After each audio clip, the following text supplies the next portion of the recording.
Então, na aula anterior, dia 28, né, a gente tinha feito a abordagem, né, do que é escatologia, né? Então, vou fazer só uma breve revisão para retomar o tema. Vou tirar o celular do bolso aqui. Então, a escatologia, como eu falei para vocês, diferente das outras disciplinas que nós estudamos, que eram disciplinas bíblicas, né? A visão panorâmica do Velho Testamento, do Novo Testamento. Essa já entra, a escatologia entra dentro das doutrinas teológicas, né? A doutrina bíblica é, o texto está lá, a gente pode utilizar várias ferramentas para interpretá-lo, mas não dá para fugir do texto, certo? A gente vai estudar sobre os 5 livros de Moisés, sobre o Gênesis, vai estudar como ele foi escrito, o período quando foi escrito, o provável autor, usar ferramentas de análise de texto, né? Comparar o texto do Moisés com o texto provável daquela época, estudos históricos, arqueológicos, né? Enfim, ferramentas extra-bíblicas para compará-lo. Quando a gente cai no campo da teologia, como já falei na aula anterior, né? Aí entra o lado da interpretação, entra o lado filosófico, né? Conforme a gente concebe e entende os temas, os assuntos bíblicos, né? Ou teológicos em si, e como a gente passa a interpretar e entendê-los. Tá? Não dá para falar que é preto no branco, claro no claro, porque passa pelo filtro humano, né? Passa pela interpretação. Tá? Que nem a gente fala, no livro de Gênesis fala sobre a criação do mundo, beleza. Mas fala os detalhes, fala cor do cabelo de Adão, fala se Adão tinha umbigo, se não tinha, o comprimento do cabelo da Eva, não dá. Isso cai nas especulações teológicas. Okay? Qual era o fruto da árvore do conhecimento do bem e do mal? Não tem. Né? A maçã entrou na história, mas não tem. Tá? Entra dentro do campo da especulação, que é o assunto qual a teologia se debruça para entender e especular também. Né? Não dá para querer tapar o sol à peneira, falar que às vezes a gente chega a uma definição de um argumento e fala, tirei da cabeça aqui. E foi aceito, depois foi estudado, foi negado, foi comprovado. Tá bom? Então, dentro da teologia, o que vem a ser a teologia? O estudo sobre, a palavra tradução, né, da palavra grega, estudo sobre Deus. Mas como eu falei na aula anterior, diferente, por exemplo, da biologia, você vai estudar uma célula, você vai estudar um tecido, né, a constituição de um tecido humano, a histologia. Você pega um pedaço desse tecido, né, corta um pedaço bem fininho, põe no microscópio e você analisa, certo? A pessoa está lá na mesa cirúrgica, o tecido está com tumor. Corta um pedacinho, vai lá para a biópsia, né? Congela aquilo lá, corta em fatia, põe no microscópio. Há um tumor benigno, um tumor maligno. Qual a ação que o médico vai tomar a partir disso? Eu consigo entender e visualizar no todo, certo? Na teologia, a definição clássica é estudo sobre Deus. Porém, eu consigo colocar Deus debaixo do microscópio, enxergar, analisar todo ele? Sim ou não? Eu consigo um telescópio, então, talvez, enxergar, ele está além do nosso sistema solar, né? Ele governa. Dá para enxergar ele todo? Não. Usando um dos exemplos no conceito da teologia, né? Que define Deus como onipresente, está em todo lugar. Onisciente, sabe de todas as coisas. E onipotente, tem todo o poder.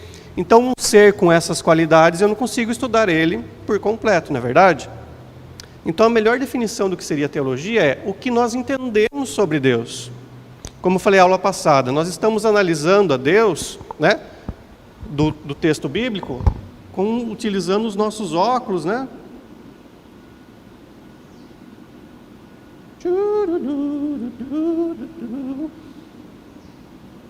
O nosso óculos, que tem o filtro o quê? Do cristianismo.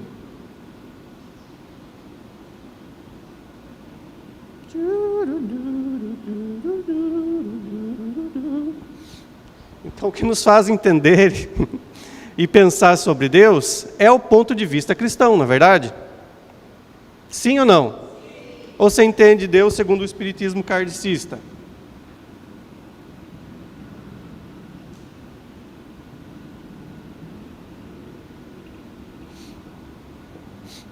O espiritismo segundo Allan Kardec, né? Segundo o kardecismo, ele utiliza os textos dos evangelhos. Ele fala sobre Deus, um Deus criador, né? Mas ele entende Deus como um Deus que deixa o ser humano passar por uma peneira até ele ser aperfeiçoado, né? Morre, reencarna, morre, reencarna, morre, reencarna, morre, reencarna, morre, reencarna. É a peneira que eles utilizam, é o óculos que eles enxergam o mundo, né? O islamismo vai utilizar um outro óculos, não vai? E vai ter até alguns textos do Velho Testamento e até algumas coisas do Novo, né?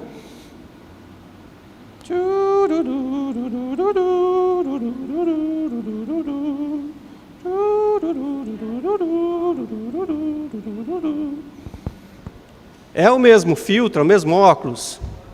Sim ou não? Vai enxergar da mesma maneira? Então não, né?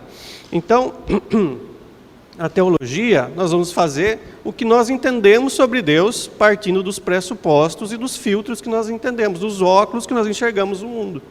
Não é verdade? Sim ou não? Ah, bom.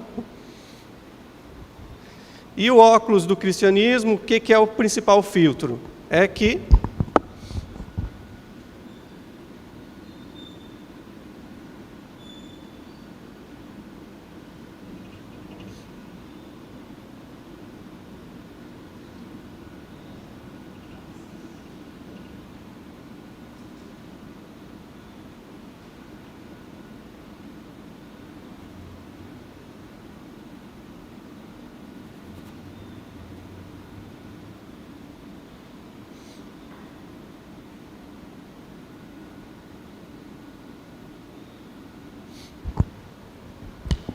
então, nosso filtro para interpretar a Bíblia e os temas teológicos é o cristianismo, no qual Jesus é o ponto central.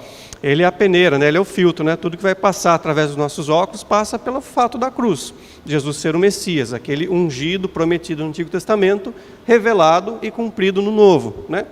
Ele é o Senhor, ou seja, Ele é soberano da sua igreja, do povo de Israel, do mundo terrestre, e Ele é Deus. É um só com o Pai. Como fala o João, Ele estava no princípio, Ele era o Verbo, estava com Deus e criou todas as coisas. Ok? Então esse é o nosso filtro para interpretar os textos bíblicos e os demais temas que a teologia possa abordar ou vir a abordar. Ficou claro até aí? Não, sim. Então tá bom. Então dentro da teologia vão surgir, obviamente, vários temas. E o que nós vamos estudar hoje, né? Nossa matéria é a escatologia. Mas, por exemplo, como eu falei aula passada, né? Dentro do guarda-chuva da teologia,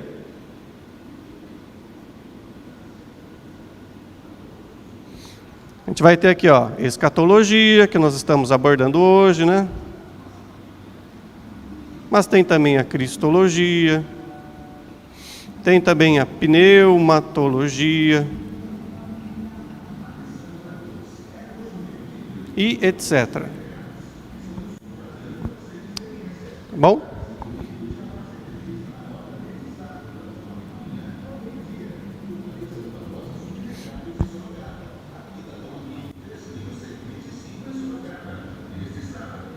Oferta.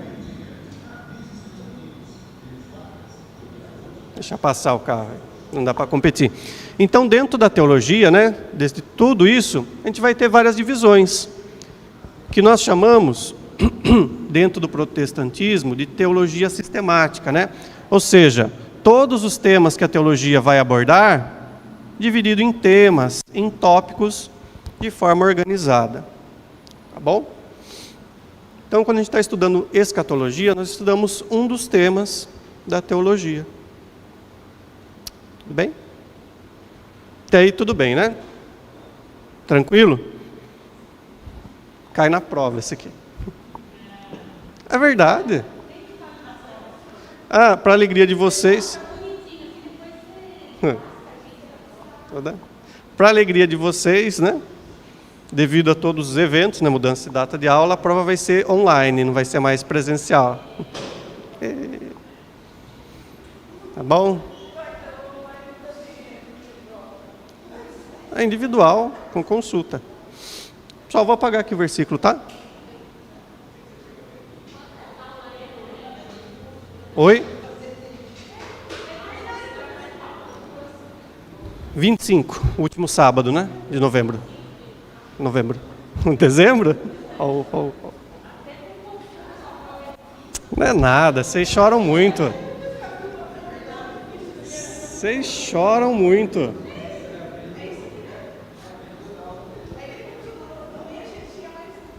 Vamos lá, então. Então, agora, o tema que a gente está abordando é escatologia, né? Dentro de todo o guarda-chuva da teologia, o tema que nós vamos abordar é escatologia, como falei na aula anterior, né, do dia 28, que é o tema que o tema, né, a divisão que aborda os chamados eventos finais, eventos últimos ou eventos derradeiros, né? Por quê? Porque após eles não há alteração, né? Como, por exemplo, se a gente fosse comparar a teologia cristã com a teologia, por exemplo, estudos sobre o divino, né, das religiões do Extremo Oriente, como o budismo, algumas linhas do hinduísmo, assim como o espiritismo kardecista adota um ciclo eterno de repetições de reencarnação, de renascimento, para aperfeiçoamento, né? Então não há um estado derradeiro, porque até mesmo dentro do hinduísmo, por exemplo, lá, quando chega a ser um ser iluminado, né, o chamado Mahatma, né, não fala o que vem depois disso. O que acontece? Dentro da teologia cristã, dentro da escatologia, há um ponto que depois daquilo não se altera. Será para sempre daquela maneira. Por isso, eventos finais, eventos últimos ou derradeiros. Ok? Por exemplo, um dos temas que a gente vai abordar, o estado após a morte, o estado eterno, né? Céu ou inferno. O inferno é descrito como um estado de punição eterna, ou seja, não há alteração depois disso. Dentro da teologia protestante. Dentro da teologia católica, há talvez uma chance, né? Tem um estágio lá, um meio termo, você paga uma multa, fica no purgatório, quem sabe, e ainda se depende dos outros que estão vivos aqui para dar uma ajudinha para você. Tá? Não é o que a gente vai abordar, mas vocês precisam entender para saber, para comparar, né? Você tem que comparar uma coisa da mesma natureza com a outra, né? Comparar banana com banana, não dá para comparar banana com motor de avião, né? Por isso que eu falo de outras teologias, de outras religiões ou denominações, apenas para a gente poder comparar e entender. Muito bem. Então, a escatologia, ou seja, os eventos finais que estão descritos na Bíblia, ele vai estar presente desde o livro de Gênesis, né?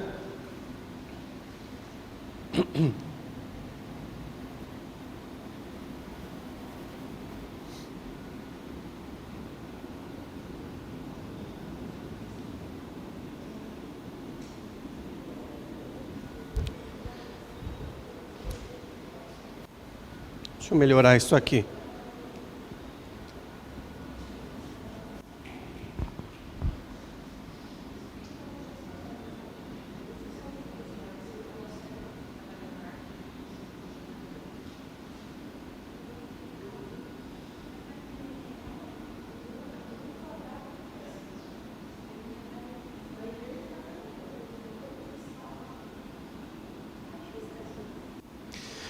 Então, ele está presente de Gênesis até Apocalipse, né? Temas e passagens. Por exemplo, o livro de Gênesis, no capítulo 3. Após a tentação e o pecado, né, a queda de Adão e Eva, da humanidade, Deus já dá o julgamento ali para o homem, para a mulher, para a serpente e para o diabo, né? No caso, para a serpente e para o diabo, já dá o destino final. Fala, você vai ser esmagado com o calcanhar do filho da mulher. Você vai perder seu poder, vai ser eliminado, né? Ele já dá um destino final, um destino escatológico, né? Por exemplo, o livro dos Salmos, né? Ele fala o destino dos ímpios, daqueles que se esquecem e dão as costas para Deus, né? Ele fala que eles serão lançados no inferno, tá? Apesar da palavra inferno aqui nesse contexto ser diferente do que depois aparece no Novo Testamento, né? Não ser tão aprofundado, mas ele fala sobre isso. Uma separação, um destino final entre aqueles que servem e aqueles que desprezam a Deus. Tá? Então, um tema que está presente em vários livros desde do Gênesis. Tá, ok? Contudo, existem livros que vão abordar muito mais essas questões dos eventos finais, do estado final, das coisas eternas, ou seja, aquilo que não terá mudança, não terá alteração. E os livros que mais abordam isso, que vão impactar para nós e vão nos interessar na nossa introdução à escatologia, nesse nosso breve estudo sobre escatologia, vai ser o livro do profeta Isaías, o livro do profeta Ezequiel e o livro do profeta Daniel. Ou seja, dos 5 livros, né, dos profetas maiores, 3 deles vão interessar para nós no Antigo Testamento.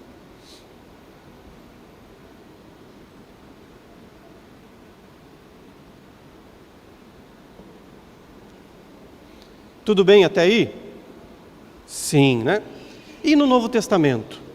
Tem algum livro que fala sobre escatologia, fala sobre os eventos finais? Qual? Apocalipse. Nós falamos na matéria anterior e na aula passada, né? Contudo, como eu falei, o nosso filtro é Jesus, né? Então, nos evangelhos, a gente tem Mateus, em especial, Marcos,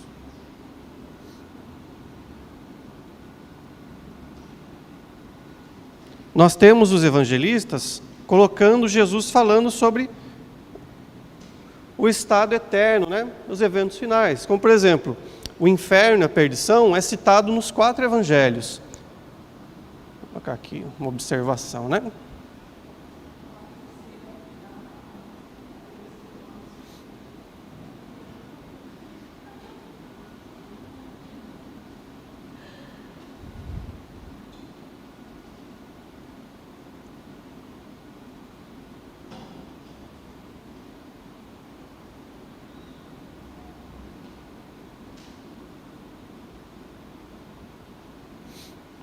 Tá? Então, o destino de perdição eterna, ele é citado mais de 150 vezes nos evangelhos, né? Os evangelistas colocando mais de 150. Dá para enxergar melhor? Nos evangelhos. Os evangelhos. Aqui, ó, a gente estamos aqui ainda, pessoal. Vamos devagar. Ó, a gente está aqui ainda por enquanto. Né? Tô falando só dos evangelhos. Tá?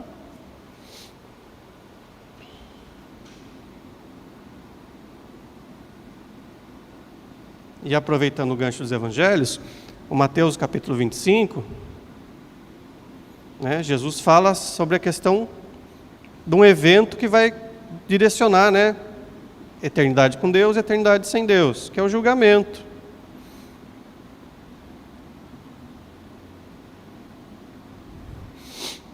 Julgamento individual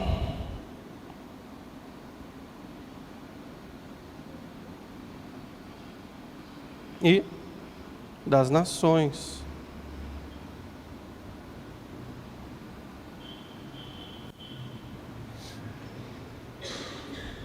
Julgamento individual, quando Jesus fala, né? Naquele dia,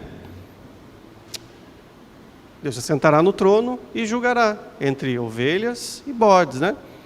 E daí ele fala aquela passagem, né? E muitos me dirão, Senhor, Senhor. E ele fala, aliás, muitos dirão, Senhor, no teu nome nós expulsamos demônios, curamos enfermos, fizemos o bem, tal. E ele fala, se apartem de mim, né? Vocês já vão para lá, porque eu não conheço vocês. Não adianta fazer, né, aquilo que lhe ordenou e mesmo assim continuar na prática do pecado, né? Desobedecendo. Então, no Novo Testamento, já no Evangelho nós temos, nas cartas paulinas nós temos, né?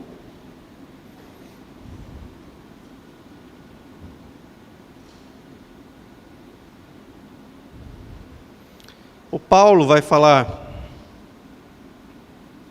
na primeira e segunda carta aos Coríntios, vai falar sobre isso também, sobre julgamento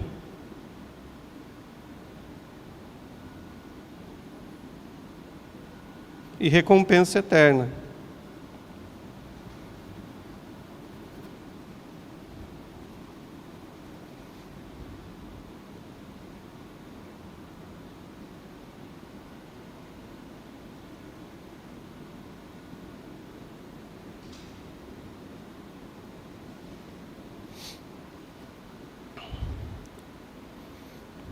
E na sua primeira e segunda carta aos Tessalonicenses,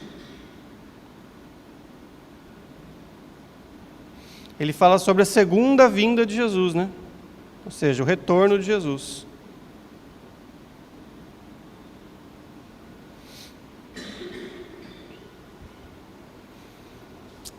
Tá.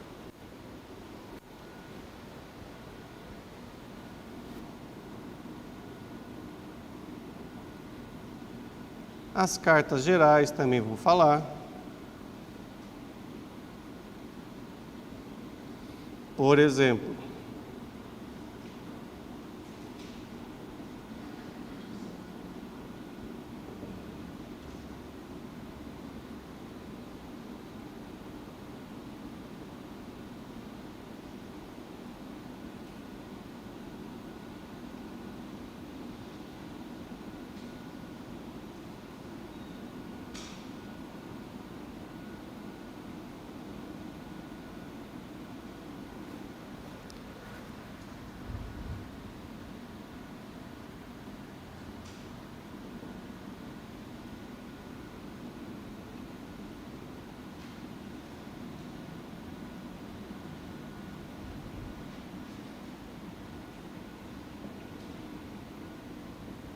né? Então, nós temos lá os 4 evangelhos falando sobre eventos finais, ou seja, escatológicos. O Paulo falando sobre o julgamento, né, e recompensa eterna, na 1ª e 2ª Coríntios. 1ª e 2ª Tessalonicenses, ele falando sobre o retorno de Jesus, né, a segunda vinda. Nas cartas gerais, epístolas gerais, nós temos Pedro falando nas suas 2 cartas sobre o retorno de Jesus e sobre a recompensa, né? Coroa de glória imperecível para os que cuidam das ovelhas, né, dos pastores, recompensa para os fiéis. Judas fala, segundo Pedro também fala igual a Judas, né, sobre os juízos sobre os ímpios, né? Fala: o Senhor virá dos céus com o seu exército, né, com milhares de santos, né, e fará juízo sobre os ímpios, ou seja, dará castigo sobre aqueles que desprezam e viram as costas para Deus. E o principal para nós, né, no estudo de escatologia, que é o livro de Apocalipse.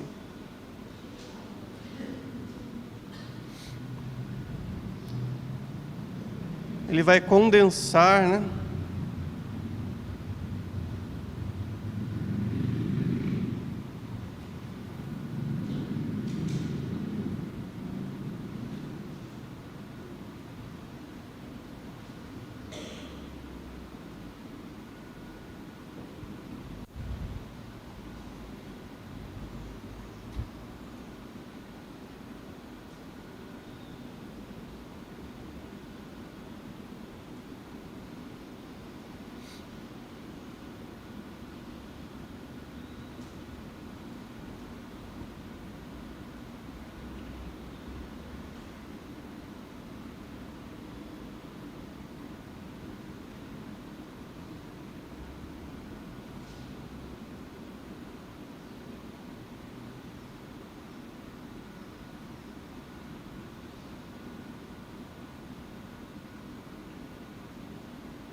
tá bom? Então o Apocalipse vai condensar todos esses temas, né? E, em especial, ele vai também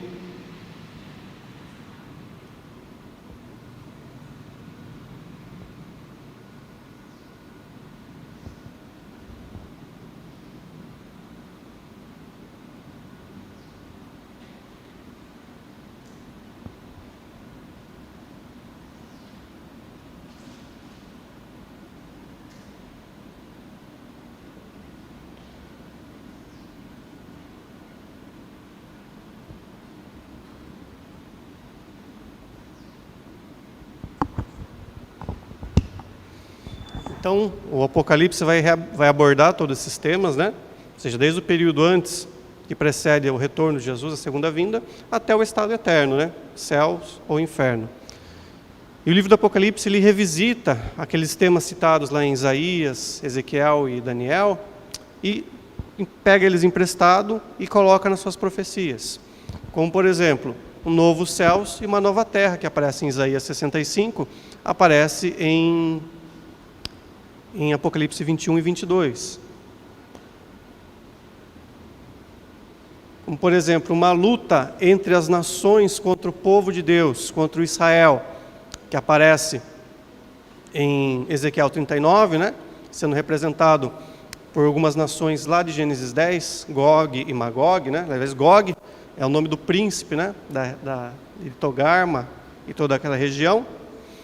É apresentado para nós em Apocalipse 16, uma união entre as nações, vindo pelo rio Eufrates seco e atacando Israel, como nós falamos nossa última aula, falando sobre o livro do Apocalipse, né?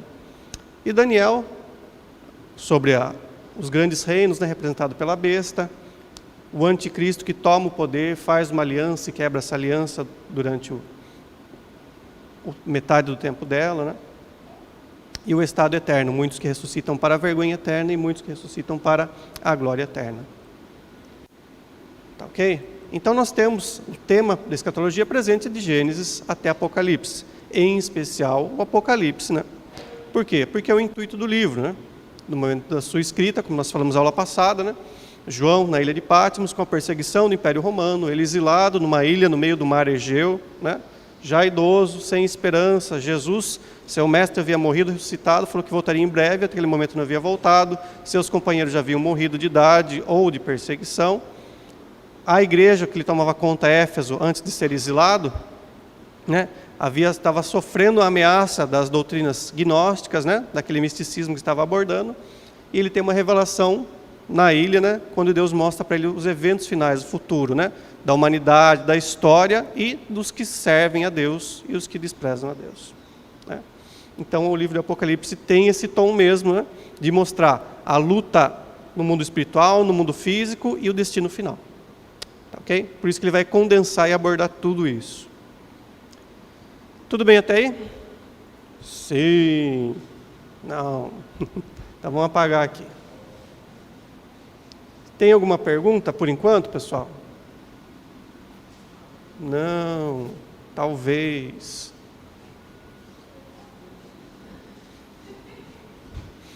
Não precisa ter medo de falar não, pessoal, pode perguntar.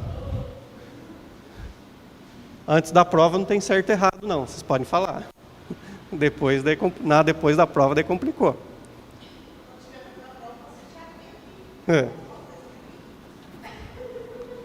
Fala, está dentro da sua cabeça, procura o que vocês acham.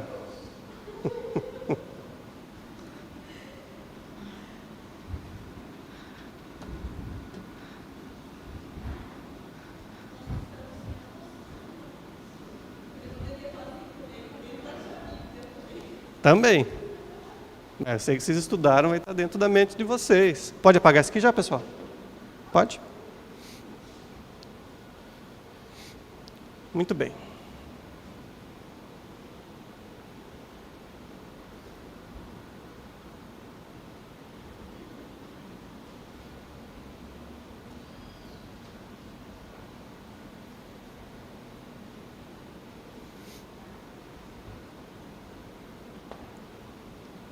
Então, como a gente colocou a aula passada, tem uns temas que são essenciais, vão aparecer sempre, né?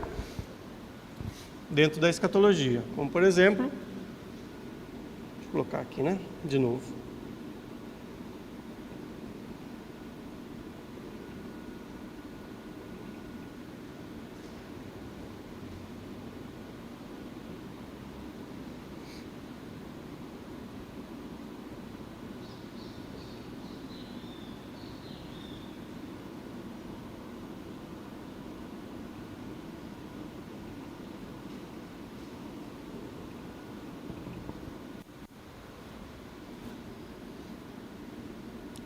Um deles a segunda vinda de Jesus, né? O retorno.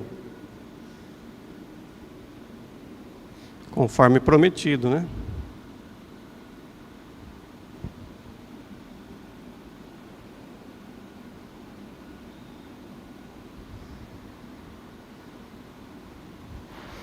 Isso impacta o mundo forma total, né?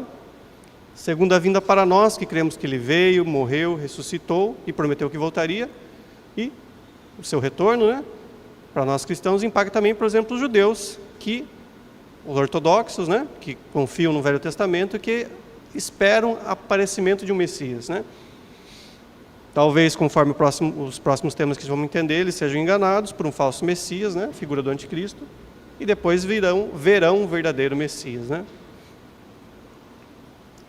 Mesma coisa o islamismo, que entende Jesus, né? Em árabe, Isa, como um profeta apenas, assim, né? Abaixo de Maomé, verão a sua glória, verão ele como Senhor, como Salvador, como o soberano sobre o universo. Então, impacta todo mundo, obviamente, o tema da segunda vinda, né? O retorno de Jesus.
Outro tema importante é o julgamento final, né? Ou o julgamento apenas, né? Da parte de Deus, que implica tanto o individual quanto toda a humanidade, né? O individual quanto o coletivo. E suas consequências, né? Vida eterna para uns e morte eterna para outros. Ok? E isso aqui acaba abordando também o tema da questão da vida após a morte. Quando cessa a vida terrena, né? Qual será a consequência, a destinação final? Então a gente vai ver dentro desse tema aqui, da escatologia, dentro desse assunto.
Tá? Sei que na aula passada eu coloquei um pouquinho diferente disso, mas na hora que a gente for abrindo esses temas, aqueles que a gente colocou vão estar dentro, tá? Vão se desdobrar neles.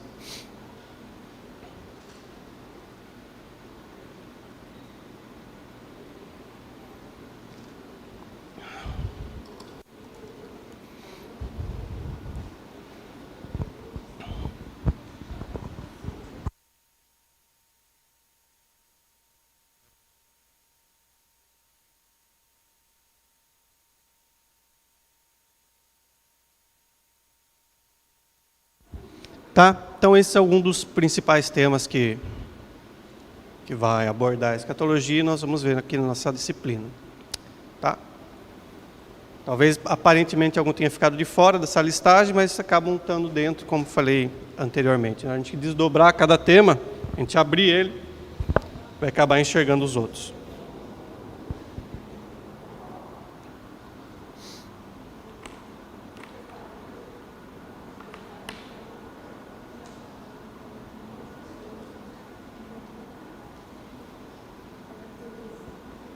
Certo até aí? Sim? Não? Talvez?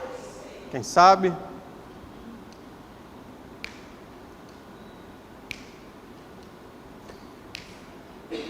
Muito bem.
Então, para entender o texto, né, os temas, melhor dizendo, né, escatológicos, os temas dos eventos finais, a gente vai precisar interpretá-los, né? Então, o óculos que a gente vai utilizar para interpretar isso é o cristianismo, né? Entender Jesus como Senhor, soberano, como um só com Deus. Ele é Deus, como a gente falou no começo da aula. Tá bom? Mas para a gente interpretar os textos e os temas, vamos utilizar algumas ferramentas, ok? E a principal dessas ferramentas vai ser um palavrão grego aqui chamado hermenêutica.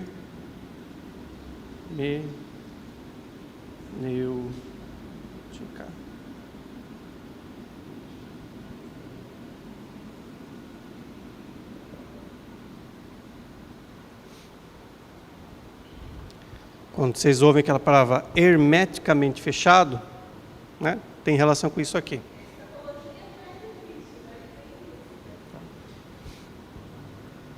Mas não precisa se preocupar não, só a gente vai entender o conceito, fica mais fácil do que decorar o palavrão. Tá?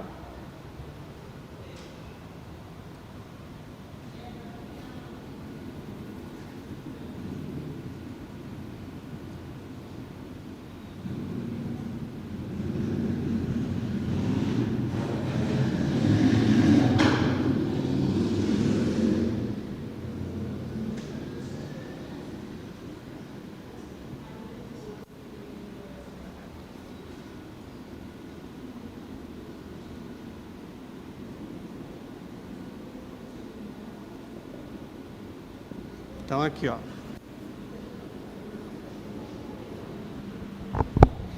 Se vocês forem procurar em livros de teologia, manuais de teologia, o próprio Google, vocês vão achar uma outra definição bem grandona para hermenêutica, né? Para resumir, não vai cair na nossa prova, mas poder entender e aplicar. O que vai ser hermenêutica para nós? Vai comparar um texto com o outro, dentro da Bíblia. Tá? E isso fazer a comparação e fazer o filtro. Faz sentido? Dá um entendimento? Então posso prosseguir com essa ideia, com esse tema, acreditando naquela minha interpretação. Por exemplo, eu não tenho base e respaldo, como eu falei anteriormente, nenhum dos textos do Antigo e Novo Testamento, né, para basear e validar, nos 66 livros que nós temos na Bíblia, né, para validar, por exemplo, a doutrina da reencarnação. Não tenho. Hebreus 9:27 fala, para o homem está ordenado morrer somente uma vez, vindo depois disso o juízo. Né, não tenho base para falar, não dá, não tem onde eu forçar, onde que eu vou comparar? Por mais que fale, mas tem o texto do segundo livro de Macabeus, que está já misturei a estação, vou falar de outro tema. Então não dá, né? Questão do purgatório, né? Dessa fase, tem uma repescagem para quem se lascou, deu as costas para Deus, e talvez dê certo. Né? Mas lá em Macabeus fala que, no segundo livro dos Macabeus fala, né? Sobre essa questão de oração e intercessão em favor dos mortos, para que eles se deem bem, né? Saiam da situação de sofrimento. Mas a gente pega os evangelhos, né? Quando o evangelista coloca na fala de Jesus, ele falando sobre a questão do rico e do Lázaro, né? Ambos morreram, um está recebendo conforto no local chamado Seio de Abraão, e o outro está se lascando, porque deu as costas para Deus, né? E pede para Abraão, né? Que está no meio termo ali, né? Está no seu chamado Seio de Abraão, fala, olha, peça para que alguém dos vivos aí fale para meus irmãos, pelo menos. Fala, não, cada um é vivo de um lado e morto do outro, não tem mais comunicação, já era. Né? Então eu não consigo fazer nenhuma ponte, não dá para comparar. Comparo banana com banana, ok, vou comer banana. Comparo banana com pimenta da Jamaica, fala, não dá liga, né? Não dá resultado. Então, para nós interpretarmos os textos bíblicos, né, em especial os textos escatológicos, nós vamos usar a mão da ferramenta da hermenêutica, comparar um texto com o outro e falar, bate. Então vamos prosseguir no nosso entendimento para ver se lá na frente tem alguma coisa que continua batendo, dando certo, ou algo que freie essa linha de entendimento. Comparei um texto com o outro, falou, bate, não bate. Então vamos ver se tem mais algum outro texto? Tem, bate, não bate? Então não bate. Então abandona aquela ideia, porque não tem como. Né?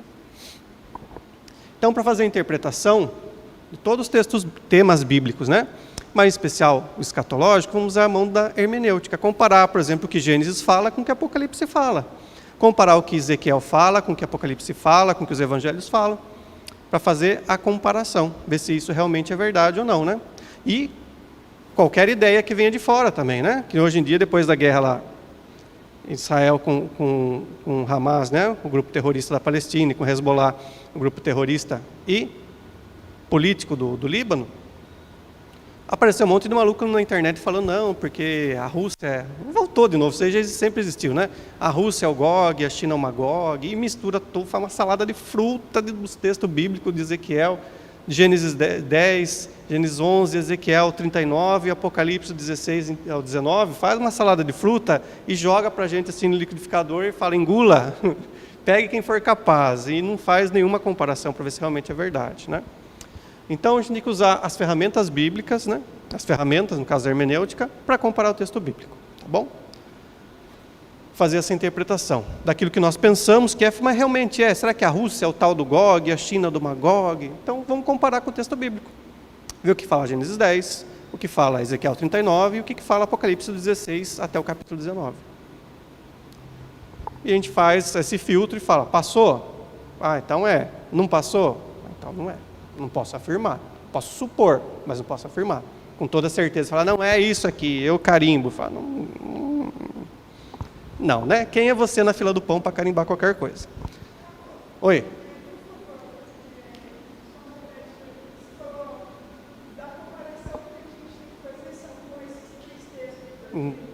Não, qualquer texto. Qualquer, uma ideia. Que nem doutrina da reencarnação. Tem Gênesis falando algo sobre isso? Não. Tem, depois do Pentateuco, tem nos históricos? Tem? Não tem. Tem nos poéticos? Não tem. Tem nos evangelhos? Fala, não, pelo contrário, Jesus fala de um julgamento, né? Julgamento estado final, uns para a vida, outros para a morte. Então já fala, então não dá muito certo. Vamos ver se tem outro texto que fala sobre isso. Cheguei nas cartas paulinas, fala também sobre a morte e julgamento, sobre destino, recompensa, né? Então já mais um que joga contra, não dá para falar que existe reencarnação, né? Baseando nossa visão no cristianismo, nosso entendimento sobre Deus, sobre o divino no cristianismo. Se for qualquer outra religião, você pode falar, você pode usar qualquer outra ferramenta, o texto para comparar. Chega em Hebreus, fala, 9:27, ao homem está ordenado morrer somente uma só vez, vindo depois disso o juízo. Fala, não tem como, já tem 3 textos falando contra, então esse negócio não existe. Então qualquer ideia, qualquer tema teológico, seja escatologia, seja salvação, que o palavrão é soteriologia, para a doutrina da salvação, qualquer um a gente vai comparar com os textos bíblicos, tanto do Velho quanto do Novo. Quando a gente usa o texto bíblico e compara um com o outro, a gente está usando a hermenêutica, esse palavrão aí. Nada.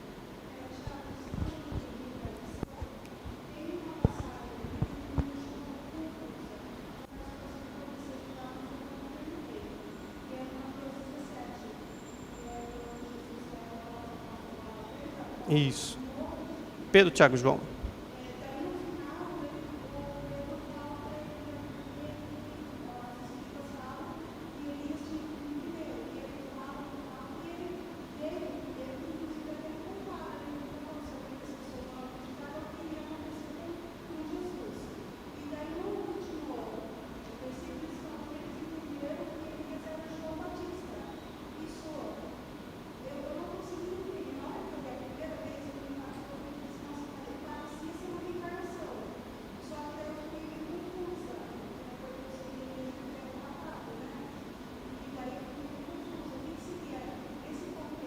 Só fazer um parênteses aqui, para abordar esse tema, depois a gente volta para a escatologia, né? A promessa, o Elias, vocês sabem a história de Elias, nós vimos em 1 Reis, do capítulo 17, até 2 Reis, capítulo 3, né? Seu ministério, depois é tomado, ou seja, arrebatado, tomado com força, levado aos céus. Não vendo a morte, assim como Enoque é citado no livro de Gênesis, e Moisés fica uma dúvida. Fala que Moisés morreu, mas fica uma dúvida. Tá. Muito bem. Após isso, no final do Velho Testamento, os últimos dos profetas que nós temos registrado, né? Óbvio que existiram mais profetas, que Deus falou através dos profetas, mas o que nós chamamos de último dos profetas do Velho Testamento, o Malaquias, Israel voltou do cativeiro, né? A parte lá, Judá, Benjamim, Simeão, as tribos que sobreviveram depois da divisão, e o profeta Malaquias faz uma profecia alertando o povo, fala, olha, as pessoas simples, leigas e os sacerdotes continuam pecando contra Deus. Então parem de roubar a Deus no dízimo, os maridos honrem a sua esposa da mocidade, e faz umas 3, 4 capítulos de advertência, e no final fala, olha, que vocês se convertam, para que não venha e traga maldição sobre a terra, antes que eu traga o meu Elias, né?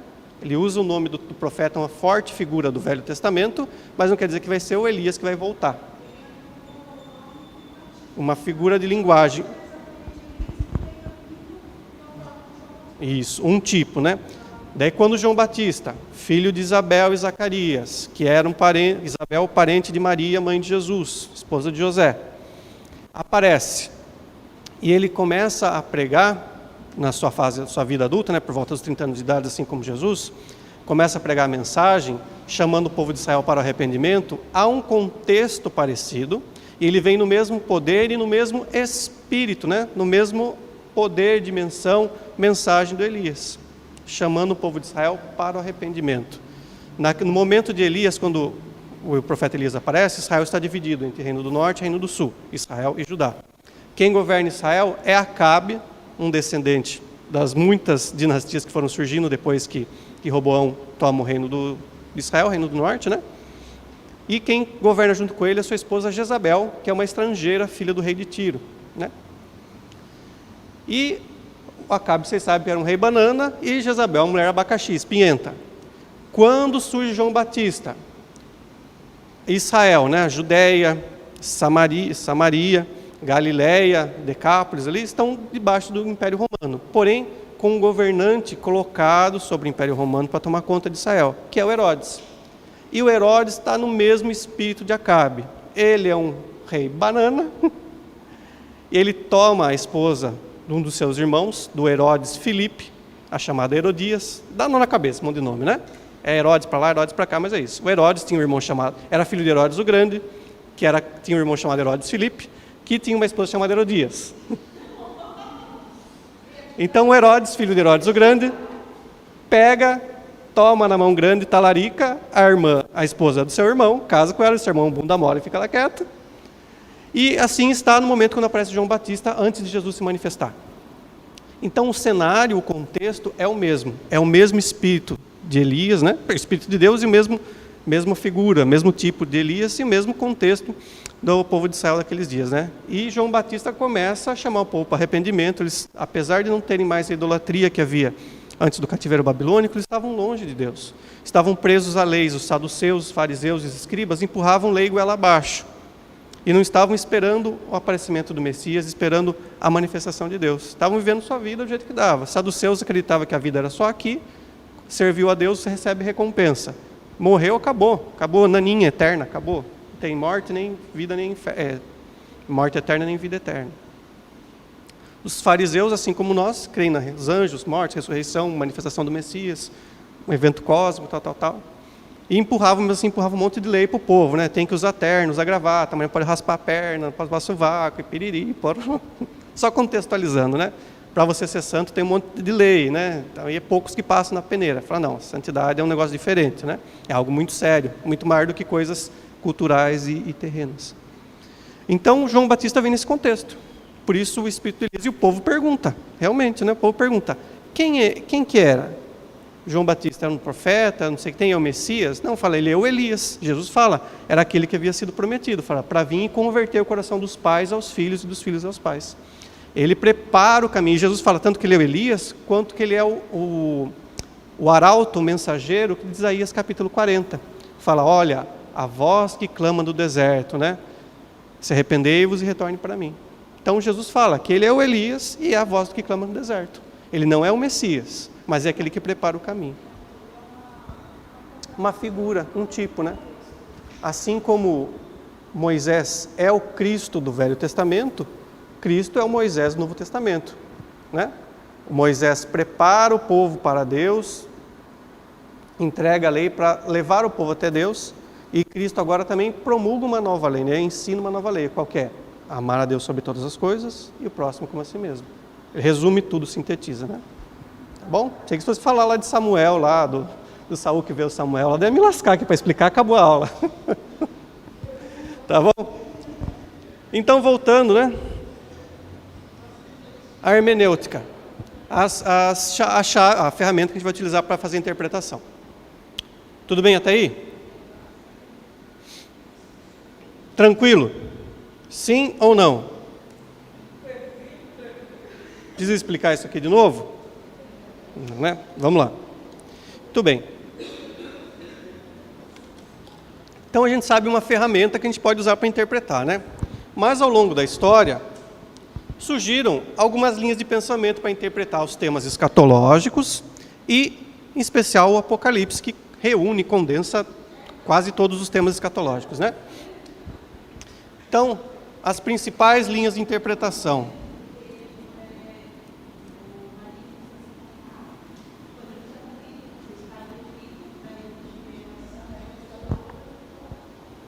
Fala. É. Oi. O pai deles, Herodes, chamado Herodes o Grande. Herodes o Grande, que não era judeu, né? Não era judeu. Ele vivia numa região chamada Idumeia, fica do lado direito ali. Esse morrer. Esse é o da perseguição. Esse. Você tem um Herodes o Grande aparecendo em Mateus, E depois o último citação de Herodes é de Atos, né? Aparece em Atos. Que, se eu não me engano, agora é um dos netos de Herodes o Grande. Bom, 3 é muito mais. Muito mais. É muito mais. É uma dinastia, né? Assim como depois os imperadores romanos, apesar de um não ser filho do outro, tomaram o título para si de César, né?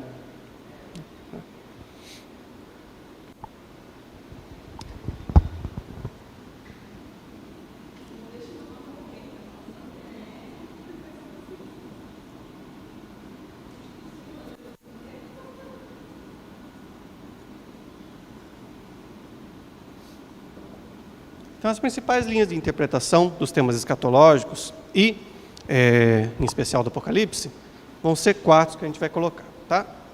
Eu preciso colocar isso aqui para vocês entenderem. Quando a gente fala sobre isso. Sim. Vai estar lá na plataforma, pelo menos, até semana que vem. Daí impressa, já não sei quando vem, pessoal. Não tá. Vou subir semana que vem. Aliás, estou finalizando alguns textos.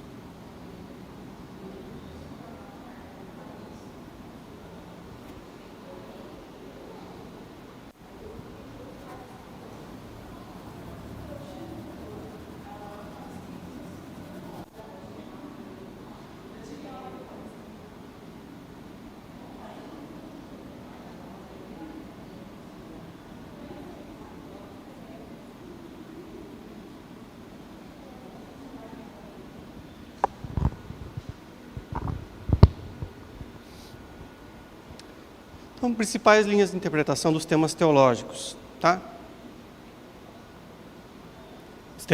Temas escatológicos, né? Isso aqui eu peguei emprestado das principais interpretações sobre o Apocalipse e, como consequência, acaba mexendo com escatologia. Não dá para fugir um do outro, não dá para desvincular, né?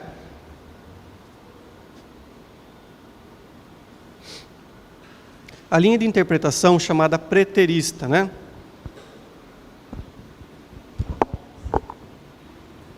Referente a pretérito, passado.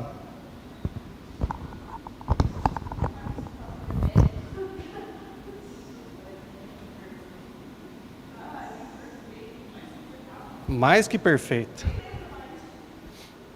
Fizera eu, mais que perfeito, né? Fizera eu anteontem essa aula maravilhosa.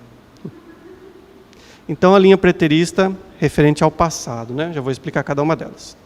Obviamente, a linha futurista, a interpretação dos temas referente ao futuro. Vou começar explicando aqui, senão vai ficar meio bagunçado, né? Então, a linha de interpretação preterista do Apocalipse e, consequentemente, dos temas teológicos, entende que os eventos, né, do Apocalipse já ocorreram.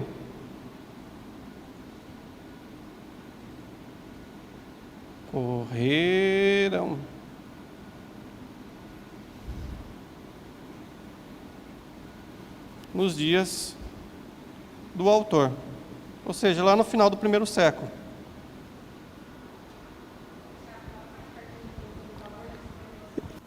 Tá alto, né? Mas tá calor, tem que deixar, né? Então, a linha de interpretação preterista entende que os eventos do Apocalipse e, por tabela, os eventos escatológicos já ocorreram nos dias do autor, nos dias de João, lá no finalzinho do primeiro século, no começo do segundo século, né? O que nos leva à pergunta, mas se ocorreram nos dias de João e o epílogo do livro, né? O capítulo 21, 22, novos céus e uma nova terra, a cidade eterna que desceu dos céus, vestida como uma noiva, o lago de fogo e enxofre lá de fora, cadê? Não dá, né? Então, você pode até acreditar, mas comparando banana com banana, isso aqui está mais para chimpanzé do que banana, né? Linha futurista. Entende que os eventos do Apocalipse e da escatologia, por tabela, né, irão ocorrer um pouco tempo depois e irão ocorrer, se cumprir, né? Isso, Caio, que nós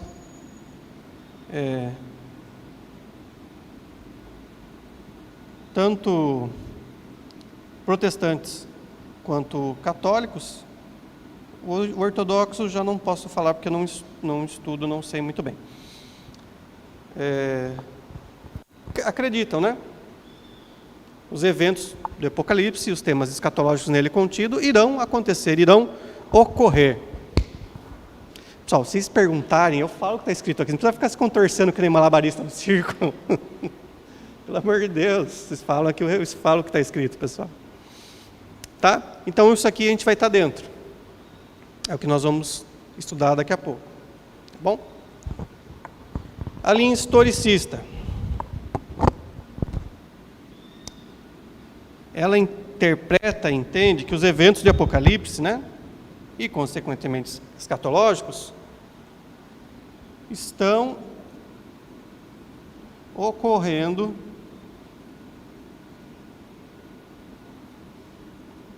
ao longo da história da humanidade, né?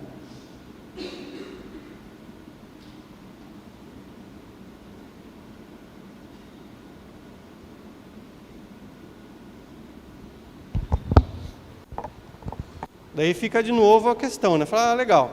A gente pode pegar, por exemplo, o tema dos inimigos se levantam contra um Israel físico, né? A aliança feita com Israel e comparar com eventos que ocorreram na história. Por exemplo, o rei da Síria, Etíoco Epifânio IV, que foi lá e invadiu Israel, sacrificou um porco no templo, colocou uma estátua de Zeus. Depois os inimigos ao redor da história tomando Israel, tá legal, até dá para entender. Mas, daí pega mais o anticristo, um líder que vem dos povos, né, que surge do mar, que toma conta, que obriga que todos comprem e vendem debaixo do seu nome, da sua marca. Pode falar que é os imperadores romanos, né, que tinham esse poder, até mesmo recebiam uma estátua, né, para receber adoração nas principais cidades romanas, né, as chamadas cidades iguais a Roma, né, como Filipos, como Tessalônica, como outras cidades. Até aí vai. Dá para forçar um pouco, tentar colocar um elefante dentro do fusquinha. Até dá.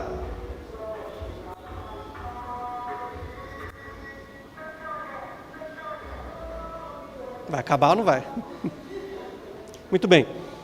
Mas os outros temas? Por exemplo, na questão, na luta dos povos, a aliança dos povos contra Israel, diz que o Messias vem, Jesus vem, e com o poder da sua boca, né, da espada que sai da sua boca, ele destrói todos. E os cadáveres ficam lá e demoram 6 meses para serem recolhidos assim como a imagem de Ezequiel 39. Então, onde que se encaixa isso na história? Então não aconteceu ainda, talvez vai acontecer. Falar, mas e o novo céu e uma nova terra? E a eternidade com Deus, ou morte sem Deus, bagulho de fogo e enxofre? Então uma coisa histórica, outra coisa simbólica, dá, não dá? Então, ou é ou não é, ou é banana ou não é banana. Não dá, não pode ser metade banana e metade giló, né? Tem que ser a mesma natureza para tudo, né? Vocês já viram para ir meio banana, meio giló?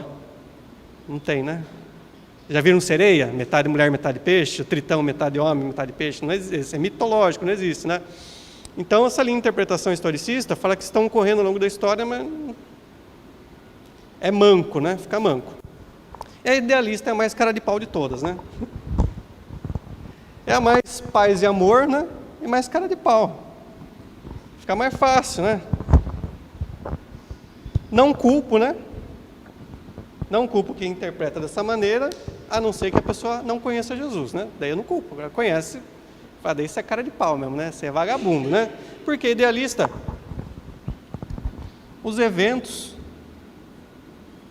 e temas são simbólicos.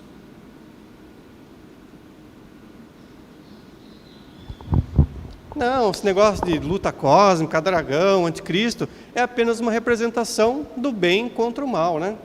A gente temendo a Deus, confiando a Deus, a gente vai vencendo, e um dia a Terra vai ser linda, vai ser um jardim com a humanidade aqui, com tecnologia, com drones voando, né? Dá para editar depois? Ricardo, dá para cortar depois essa parte? Aquelas ilustrações lá do Testemunho de Jeová, né? O menino metendo a mão lá na toca da serpente, dando comida para o leão. Então, idealista. Não que a linha doutrinária do Testemunho de Jeová fosse isso. Isso aqui está mais para os negros mais doidos, né? É mais uma teologia mais moderna, que surge a partir do século XX, né? Após o final do século XIX, a queda dos grandes impérios. Tá? Então, os eventos de Apocalipse são simbólicos apenas. É apenas uma simbologia do bem vencendo o mal, das coisas boas que vão acontecer, né? Conforme a gente teme a Jesus, vai acontecendo coisas boas, o mundo vai se mudando, o mundo melhor, final do ano na Globo lá. Então é Natal, o que você fez? Olá, a música, como que é o jingle da Globo lá, do final do ano? Todo ano toca, né? Não lembro mais. É isso. Então, a linha de interpretação idealista considera todos os termos, eventos, né, apenas uma simbologia, comparando que com o poder de Deus venceremos e no mundo será aqui. Tira o poder e a soberania de Deus, né, da mão de Deus, dele, da sua criação, ele fazer o que ele quiser. Né? Julgar entre aqueles que o temem e aqueles que não temem. Né?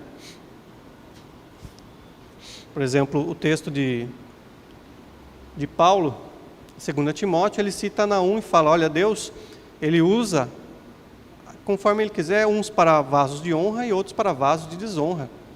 Você, ser humano, você não pita na decisão de Deus. Né? E o idealismo não, fala, não, vai dar tudo certo, vai tudo certo. Tá ok? E assim acaba negando que realmente esses principais temas vão ocorrer. Né? Assim como nós que estamos aqui nessa linha aqui, acreditamos. Tá, okay? Por que eu falo que é cara de pau? Se a pessoa não tem uma experiência com Jesus, não conhece o texto bíblico, tudo bem, é algo fácil, né? Eu não tenho que me preocupar com céu e inferno, que as pessoas vão se perder, que eu posso me perder, que vai haver uma confusão tremenda na terra. Fica tudo mais fácil, mais bonito, mais colorido, mais blasé, assim, meio soft, assim, tudo branco. Né? Se eu acredito nisso. Agora, se eu conheço a Jesus, depois vou desviando, falo, não, esse negócio aí de céu e inferno é coisa que a igreja inventou, a pessoa usa para atemorizar os outros, é pastor para prender os fiéis para tomar dinheiro, né? É furado, né?